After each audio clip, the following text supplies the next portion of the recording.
It was just a school photo from 1895, but historians noticed that one of the children shouldn't be there. The basement of the Brooklyn Historical Society smelled of old paper and dust. Dr. James Morrison had been digitizing photographs from local schools for 3 months, scanning image after image of stern-faced children in Victorian-era clothing. Most were unremarkable, standard class photos from the late 1800s, preserved more out of institutional obligation than historical significance. It was a Thursday afternoon in March 2019 when he loaded the Riverside Elementary School collection onto his scanner.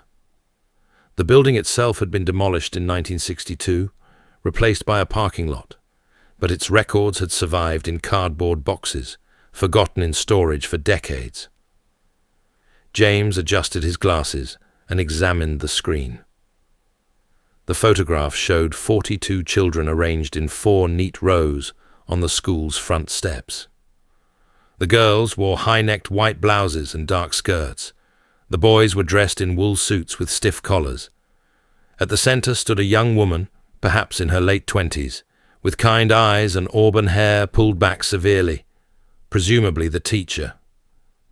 The image quality was surprisingly good for 1895. He could make out individual faces, the texture of the brick wall behind them, even the grain of the wooden steps. James zoomed in, preparing to catalogue the photo with the others. That's when he saw it. On the far right edge of the photograph, partially obscured by 2 taller boys in the back row, was something that made him lean closer to the screen. A small arm extended from behind the children, the hand resting gently on the shoulder of the boy in front. But the skin tone was unmistakably darker than every other child in the photograph. James sat back, his heart beating faster.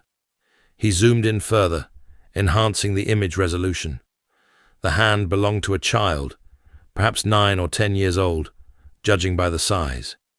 The fingers were small and delicate, but only the arm from elbow to fingertips was visible. The rest of the child's body was completely hidden behind the other students. He checked the photograph's documentation. Riverside Elementary School, class of 1895, Brooklyn, New York. Teacher, Margaret Sullivan. James knew Brooklyn's history well. In 1895, segregation wasn't just social practice, it was law. Black children were forbidden from attending white schools. They had separate, underfunded institutions, if they had access to education at all. So why was there a black child's arm in this photograph? He printed the image and stared at it under his desk lamp. The positioning seemed deliberate. The 2 taller boys in the back row stood unusually close together, their bodies forming a barrier that concealed everything except that one extended arm. Someone had hidden this child in plain sight. James couldn't sleep that night. The image haunted him, especially that small brown hand resting lightly on another child's shoulder, a gesture so natural and yet so forbidden in 1895 Brooklyn. The next morning he arrived at the Historical Society before the building opened and went straight to the archive room. The Riverside Elementary records filled 3 large boxes. James pulled them out carefully, hands trembling slightly with anticipation. Inside were attendance ledgers, financial records, and correspondence dating from 1887 to 1915. The pages were brittle, yellowed with age, and smelled of mildew. He started with the 1895 attendance book. The names were written in elegant cursive: William Patterson, age 11, Catherine O'Brien, age 9, Thomas Brennan, age 10. He counted 42 names total, exactly matching the number of visible children in the photograph. No Samuel, no unnamed student, no black child listed anywhere. James moved to the financial records, hoping to find tuition payments or supply purchases that hinted at an additional student. Nothing. The school's budget accounted for exactly 42 students that year. Then he found something. A personal letter tucked between the pages of a budget report. It was dated October 15th, 1895, and addressed to Margaret Sullivan from someone named Robert Sullivan. He carefully unfolded the fragile page. "Dear Sister, I received your letter regarding your concerns about the school. I must urge you to reconsider this dangerous path you've chosen. The laws are clear, and the consequences for violating them are severe.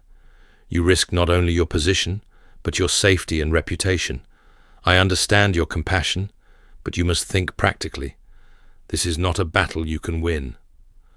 James read the letter 3 times.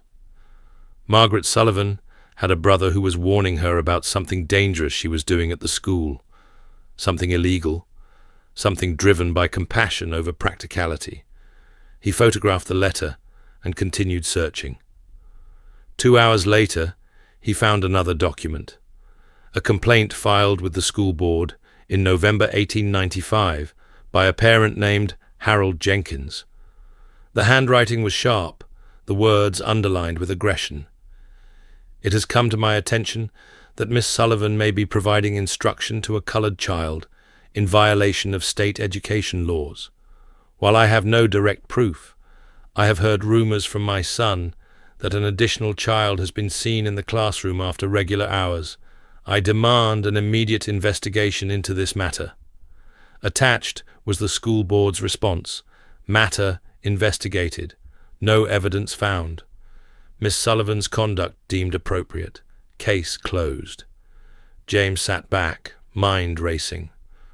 Margaret Sullivan had been teaching a black child secretly.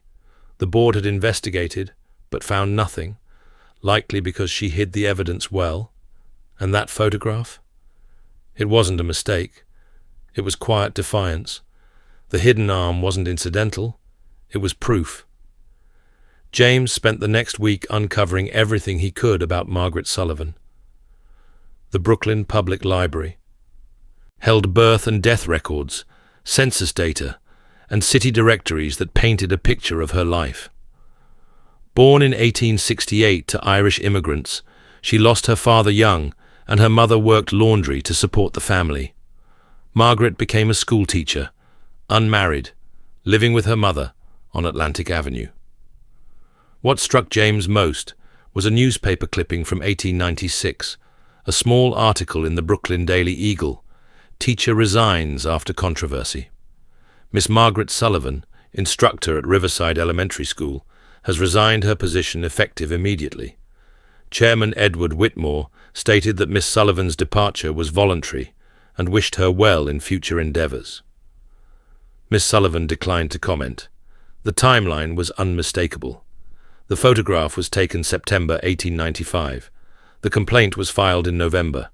By early 1896, she was gone. By 1900, census records listed Margaret as a private tutor. In 1910, she was working as a seamstress. She never married. It was just a school photo from 1895, but historians noticed that one of the children shouldn't be there. The basement of the Brooklyn Historical Society smelled of old paper and dust. Dr. James Morrison had been digitizing photographs from local schools for 3 months, scanning image after image of stern-faced children in Victorian-era clothing. Most were unremarkable. Standard class photos from the late 1800s, preserved more out of obligation than significance. One Thursday afternoon in March 2019, he loaded the Riverside Elementary School collection onto his scanner. The building had been demolished in 1962, replaced by a parking lot, but its records survived in forgotten cardboard boxes. James examined the screen. The photograph showed 42 children arranged in 4 neat rows on the school's front steps. The girls wore high-necked white blouses and dark skirts. The boys wore wool suits with stiff collars. In the center stood a young woman, perhaps in her late 20s, kind-eyed, auburn hair pulled back tightly. The teacher. The image quality for 1895 was remarkable. He could see every face, the brick texture behind them, even the grain of the wooden steps. He zoomed in, then froze. On the far right edge of the photo, partially hidden behind 2 taller boys in the back row, was a small arm resting on a student's shoulder. The skin tone was unmistakably darker than every other child pictured. He zoomed closer. The hand was that of a child, 9 or 10 years old at most, small fingers delicate and unmoving in time. Only the arm from elbow to fingertips was visible. The rest of the child was completely obscured. Riverside Elementary School, class of 1895, Brooklyn, New York. Teacher, Margaret Sullivan. But in 1895, segregation was enforced by law and culture. Black children were not allowed in white schools. They attended separate, underfunded institutions, if they attended school at all. So who was the hidden child? The boys stood strangely close together, almost deliberately shielding the figure behind them. Someone had intentionally placed this child in the photo, but concealed them. Unable to sleep, James returned to the archives at dawn. The Riverside records filled 3 large boxes: brittle attendance logs, finances, correspondence from 1887-1915.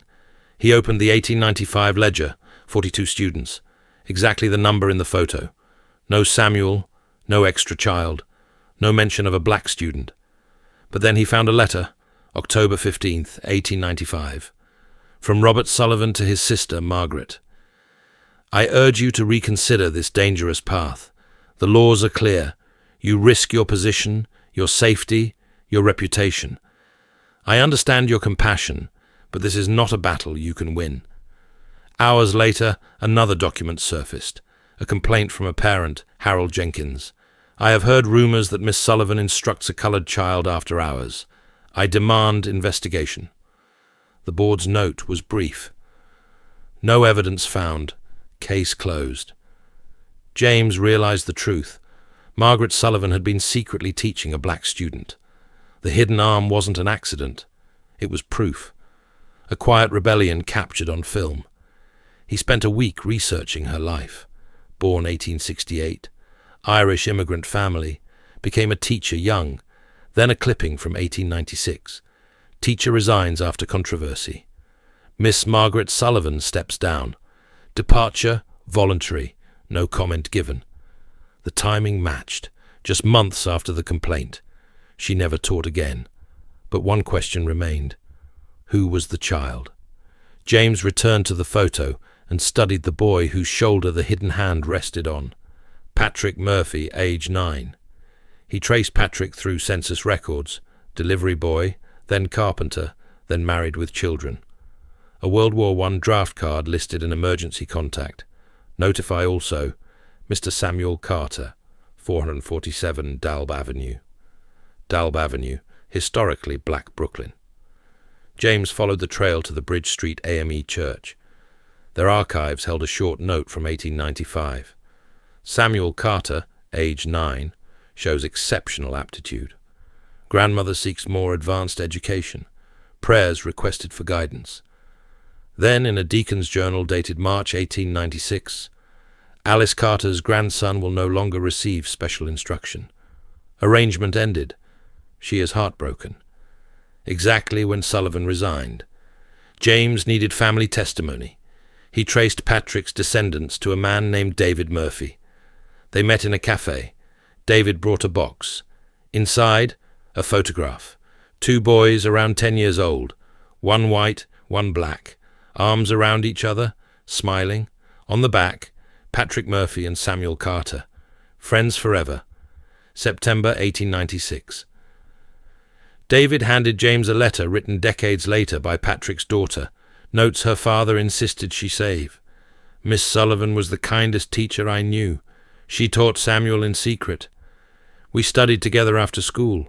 When investigated, she hid all evidence, even placing Samuel in the class photo, hidden but present, so one part of him would remain in history.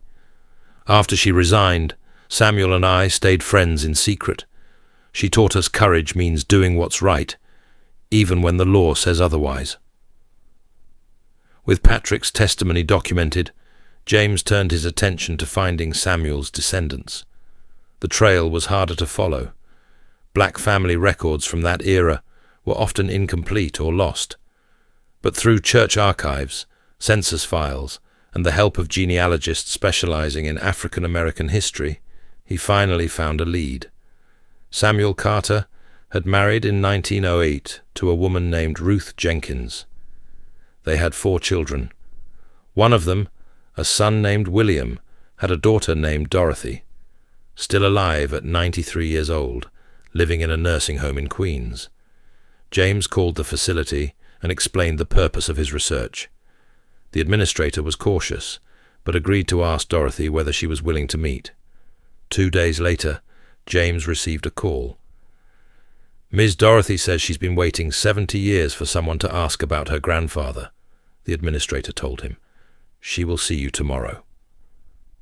Dorothy Carter sat in a wheelchair by the window of her room, a thin woman with silver hair and eyes that were still sharp and bright. The walls behind her were lined with framed family photographs, children, grandchildren, great-grandchildren. "You want to know about Grandpa Samuel?" she said without hesitation. "Sit down. I'll tell you what he told me." James sat, recorder ready. "Grandpa Samuel was born in 1886, Dorothy began. "His parents died of tuberculosis when he was 6. His grandmother, Alice, raised him alone. She worked as a maid for wealthy families in Brooklyn Heights, cleaning their houses, washing their clothes, cooking their meals. And every night, no matter how tired she was, she sat with Samuel and taught him to read using a Bible she had saved for years to purchase." Dorothy's voice softened. Grandma Alice had a dream. She wanted Samuel to become a teacher someday, but black children weren't allowed in white schools, and the colored schools were overcrowded and underfunded. She prayed for a miracle. The miracle came in the form of Miss Margaret Sullivan. Alice worked for a family near Riverside Elementary. One afternoon, Miss Sullivan saw her teaching Samuel to read on a park bench during her lunch break. Instead of walking past, she sat down, listened, and then asked if Samuel would like real lessons. James leaned forward. "What did Alice say?" Dorothy exhaled slowly. Alice was terrified. She knew it was illegal, and that they could both face consequences. But Miss Sullivan promised to be careful. She believed every child deserved an education, and she would find a way to make it possible. Dorothy reached for a small wooden box on her bedside table. Inside was a simple metal thimble worn smooth with time. "This belonged to Grandma Alice," she said softly. She explained that after Miss Sullivan resigned and Samuel could no longer attend lessons, Alice went to her apartment to thank her. Miss Sullivan was packing, preparing to leave teaching forever. Alice offered her the thimble, the only valuable thing she owned, as payment for the future she had given Samuel. Miss Sullivan refused at first, but Alice insisted. "You gave my grandson a future. This thimble is all I have to give in return." Tears rolled down Dorothy's cheeks as she remembered. Samuel had told her that story when she was 10 years old. He said she must never forget that his education cost 2 women everything. James now had testimony from both families, Patrick's and Samuel's, but he needed official documentation to make the history irrefutable. He returned to the Brooklyn Historical Society archives with renewed purpose, searching for any evidence that the school board's investigation had gone deeper than the official records suggested. He found it in an unexpected place: personal correspondence between school board members donated to the archive decades earlier. Among the papers was an exchange between Edward Whitmore, the board chairman, and Thomas Fletcher. The first letter, dated November 1895, was from Fletcher to Whitmore. He wrote that there might be truth to the allegations regarding Miss Sullivan. A friend of his wife, he said, had claimed to see Miss Sullivan visiting a black family on Dalb Avenue. Fletcher urged that if confirmed, they must act swiftly. Whitmore's reply was measured. "They must investigate carefully," he wrote. "Margaret Sullivan was an excellent teacher with an unblemished record. There must be proof before accusations could be made." A third letter, dated December 1895, revealed the outcome. Whitmore reported that he had spoken with Miss Sullivan personally. She denied everything, and her classroom records appeared in order. Still, he warned her that rumors could damage the school's reputation, and suggested she reconsider whether her position remained suitable. James understood instantly. Whitmore had found no proof because Margaret had been careful, yet he made it clear she needed to leave quietly. It was a forced resignation disguised as a voluntary departure. One final document completed the picture, a brief note from Margaret Sullivan to the school board, dated February 1896. I hereby resign my position at Riverside Elementary School, effective March 1st, 1896. Thank you for the opportunity to serve these students. I hope they will continue to receive the education they deserve regardless of circumstances. The phrasing, regardless of circumstances, was deliberate, her last quiet act of resistance. James leaned back, the story finally clear. Margaret had known she was being pushed out, understood the reason, yet she left on her own terms. She refused to betray Samuel or his grandmother. He remembered the photograph again, the barely visible arm, hidden yet undeniably present. It had never been accidental. Margaret ensured that one day the truth would surface, and now, 124 years later, it had. James knew this story could not remain buried in academic archives.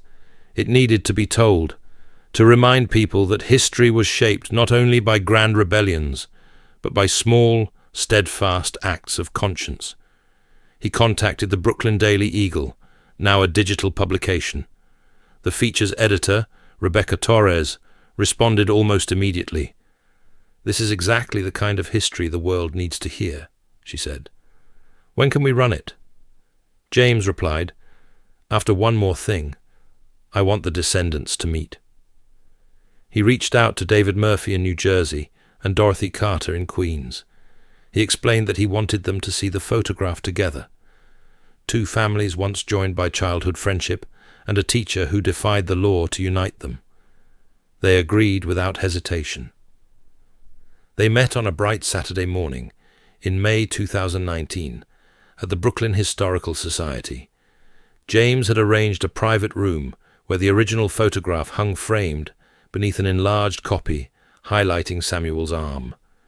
David arrived first, with his wife and adult children. Dorothy came soon after, her son and granddaughter gently pushing her wheelchair. Their ancestors had sat side by side as boys, though their families had never met until this moment. James set the photograph before them. "September 20th, 1895, he began softly. "This picture shows a classroom, but it also holds a secret.